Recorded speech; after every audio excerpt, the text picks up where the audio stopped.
So this was the second year in a row where I decided to watch all the Oscar-nominated animated films of the year. Honestly, I've never been a big fan of the Oscars and watching all of the Best Picture nominees, but last year I noticed that they seemed to be taking the animation category a bit more seriously than they did in their previous years, being the second year in a row where Disney wasn't set to win, and now this is the third year where they didn't. But before the 2023 Oscars, I didn't pay any mind to the animation category because I assumed that anything Pixar would put out was going to automatically win. Occasionally a standout Disney film separate from Pixar, or maybe even a DreamWorks would eke out the win, but it was easily one of the most predictable categories. But then something shifted. I, like many people, expected the most popular animated films of the year to be nominated, and yet the Super Mario Bros. Movie was nowhere to be seen, and in its place was a foreign silent film that I had never heard of before, Robot Dreams, along with the Studio Ghibli film, which is a little less shocking, but before this they had only won one Oscar in this category. I was really excited to see this medium start being appreciated by the Academy, and after watching all 5 of the nominees last year, I was not disappointed. Then I asked myself, why do I consider these movies better than the previous year's nominations? Or to put in more familiar terms, what makes an animated movie good? It seems like a simple question with an obvious answer. A good story with good visuals makes a good animated movie. But there's so much more to it than that. Unlike with live action, every single choice that goes into every single frame of an animated movie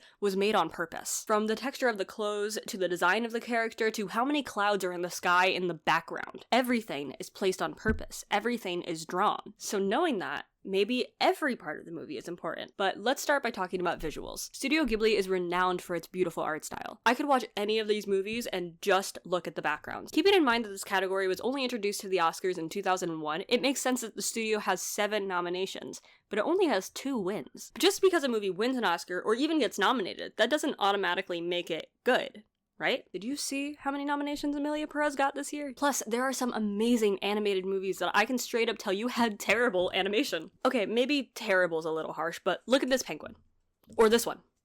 Or these ones. Wow, there are a lot of animated penguins. Let's take a look at a childhood favorite movie of mine, Hoodwinked. No offense to the animators, but this movie is ugly. And it's not their fault. Their budget was around $8 million, which yes, is very small for an animated movie. Yet they grossed $110 million worldwide. And I would say this movie is pretty well loved in culture. If you didn't grow up with this film, maybe you don't have that sense of nostalgia pushing you to love this movie. So let's take another example. Which Toy Story movie has the best animation? Logically, it's the newest one. Just look at the difference here between Andy in the first versus the 4th movie. That's supposed to be a human, and yet, which do you think is the better movie? So what made Hoodwinked stand out? Maybe it was the hilarious script and well thought out narrative. Having multiple perspectives converge in a way that can only happen in an animated space. Or maybe it was their amazing cast that had Glenn Close, Anne Hathaway, Jim Belushi, Patrick Warburton, and more. So maybe voice acting's the key. But wait a second. Super Mario Bros. Wasn't nominated, but it definitely also had a star-studded cast. Considering their $100 million budget and making $377 million globally, what does Hoodwinked have that Super Mario Bros. Doesn't? In my opinion, the best part of the Super Mario Bros. Movie were when they fully leaned into its origins and showed the side-scrolling movement of the characters. But the subject of video game adaptations being trash is honestly a whole different video. Things get even more complex when we look at a movie like Shark Tale, which had a good budget, a great cast, and did great at the box office. By the standards we've set so far, this should be one of the most notable animations of our time. And while it is loved, it's not something I would consider the pinnacle of animation. For now, let's ask ourselves again, is whether or not the movie made money what makes the movie so good? Look at cult classic animation like Atlantis, or even Princess and the Frog, both considered box office failures by Disney, especially when compared to some of their other films like Tangled, which is one of the many reasons that Disney and many other animation companies switched over from 2D hand-drawn animation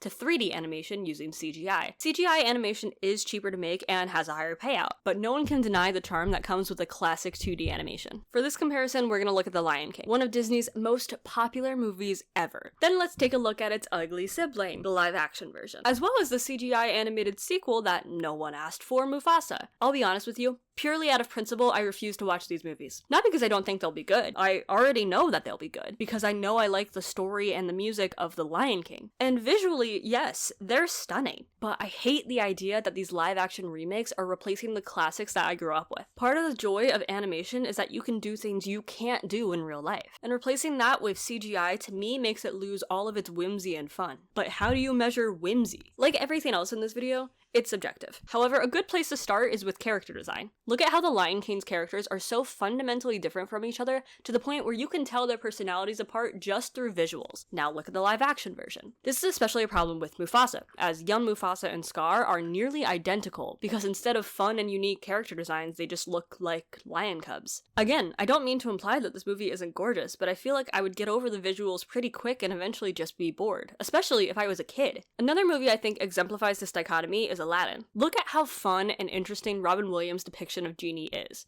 Now look at Will Smith's and notice that he's just kind of a guy. Staying on the Disney train, let's look back at one of my favorites, 101 Dalmatians. I would say that perhaps the best part of this film is the character design. Not just the puppies that were modeled after real Dalmatians and their mannerisms, but of the people. Using visuals alone, you can tell what their personalities are like. And you can also see how the owners are modeled to look like their dogs, which is charming and unique and something that could only happen with animated movies. Imagine a live action version of this movie. It wouldn't be nearly as interesting to watch plain people with normal dogs. And they can't exactly hold a casting call based on if a person looks like a French bulldog or a poodle. Lastly, for character design, I want to go back to the penguins I mentioned earlier. I've left out, in my opinion, a very notable animated penguin, Feathers McGraw from Wallace and Gromit. Besides these films being some of the funniest media I've ever consumed, look at the design of this penguin. The animators nailed the perfect depiction of pure evil in such a simple format. This simply wouldn't be the same if this guy was portrayed by a real or a CGI penguin. So maybe the key to animated movies lies in the script. Let's look at another animated movie where the script was their downfall, the Emoji Movie. Perhaps the worst animated movie. Even with a good cast working on it, they had nothing to work with. The jokes aren't funny, they're dated, not to mention the fact that they were clearly trying to capitalize off the success of movies like Wreck-It Ralph. Wreck-It Ralph was able to take something that teenagers identified with, video games, and imagine what it would be like if those game characters could interact, while the Emoji Movie assumes that all teens are phone addicts, and tries to mingle a story together about if emojis could interact. It just doesn't work. But if the script is the main thing that defines an animated movie, then how come 2 of the Oscar-nominated films in the last 2 years didn't have any words at all? On top of that, they were some of the best films I've ever personally seen. Robot Dreams and Flow are silent, relying purely on visual storytelling and the occasional sound cue or musical integration. Not only were these movies beautiful, but Flow is the type of movie that could change the animation industry as a whole. It's the first indie film to ever win an Oscar in this category, and it was made entirely in a free program that literally anyone could download. The fact that it won is going to make waves. So maybe the key is less in the script and more in the sound. Music is really crucial to any movie, especially when animating non-human characters who aren't as expressive. So what if music is the key to tug at the heartstrings just enough to make a good animation into a great one? I don't know if you've noticed, but Disney seems to think that they've hit a gold mine with Lin-Manuel Miranda, assigning him to as many movies as I think they possibly can, which honestly, yeah, does work. I know I've been ratting on Mufasa, but I've always wanted a brother does get caught in my head at least once a week. But unlike the other soundtracks I mentioned, this song isn't there for emotion, it's there to further the plot. That's because it's not an animated film with music, it's a musical. And in fact, it's actually really hard to tell the emotion of CGI lions because, well, lions don't show emotion like people do.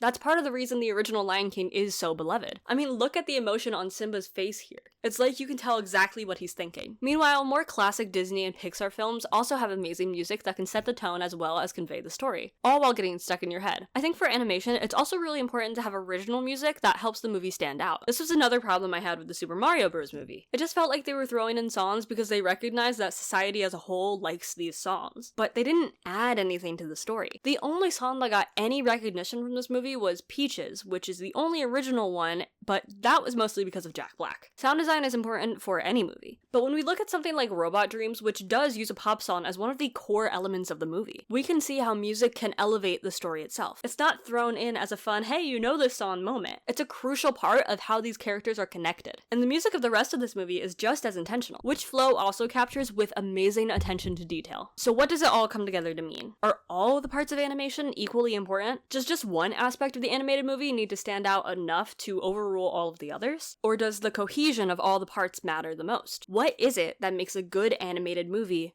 a great one? While this entire video may be subjective, I think we can all agree on one thing.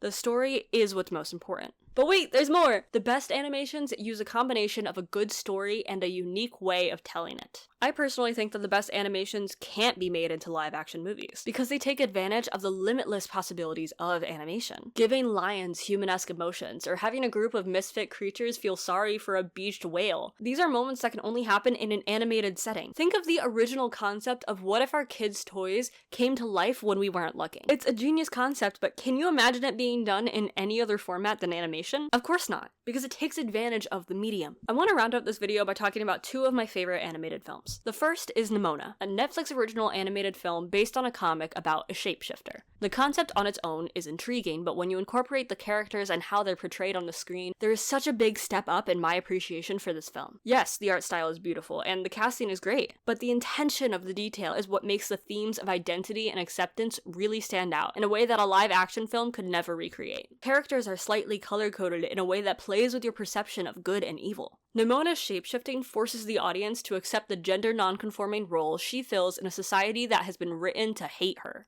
After watching this movie numerous times, not only is the script still as funny as the first time I watched it, but there are moments that continue to resonate with me. The second film is Spider-Man Into the Spider-Verse. At first glance, this movie is a story that's been told 1,000 times before. At this point, I think everyone knows the story of Spider-Man being bit by a spider and gaining superpowers. But Sony ups the game by incorporating more than one Spider-Man and using animation to its fullest potential to differentiate these characters. For example, in the first film, when Miles is figuring out his superpowers, he's animated at 12 frames per second, in contrast to the rest of the world moving at 24 frames per second. As he gets more comfortable and confident being Spider-Man, he slowly moves up in his animation frame rate until he matches the world around him. And this simple detail is literally something that can't be done in live action. It feels as though this movie is pulling the story straight out of a comic book, and the choices about these characters add to the story rather than distract from it. They even continued this technique with the sequel, animating Hobie in a way that defies convention. This movie also takes advantage of its source material, incorporating comic book panel style shots and showing action words in addition to sound editing. Theoretically, this could be done in live action, but it would not look nearly as cohesive nor as fun. So even though yes, the story is a little tried and true, they take the story up a notch through animation. There is always something more to see. Even in researching this video, I learned new things about this movie. Like, every animator wanted a chance to draw Stan Lee, so if you pause any scene with a train in it, you can find him on the train. Part of the reason I love animation is you can hide little details like that. So have we cracked the code? Is animation just about combining the story and the medium in a meaningful way? Probably not. Another reason why I love this medium is because it's always evolving. Part of the joy with old school Pixar is that every film was introducing a new animation technique. I remember being amazed at the texture effects of Rapunzel versus Merida's hair when the movies first came out. Even now, with Flow winning the Oscar after being made entirely in a free software that I use for fun, there is daily evidence that animation just keeps getting better. So while I think these two are probably the most important building blocks of an animated film, there's always a chance that something new will pop up tomorrow and change the world of animation.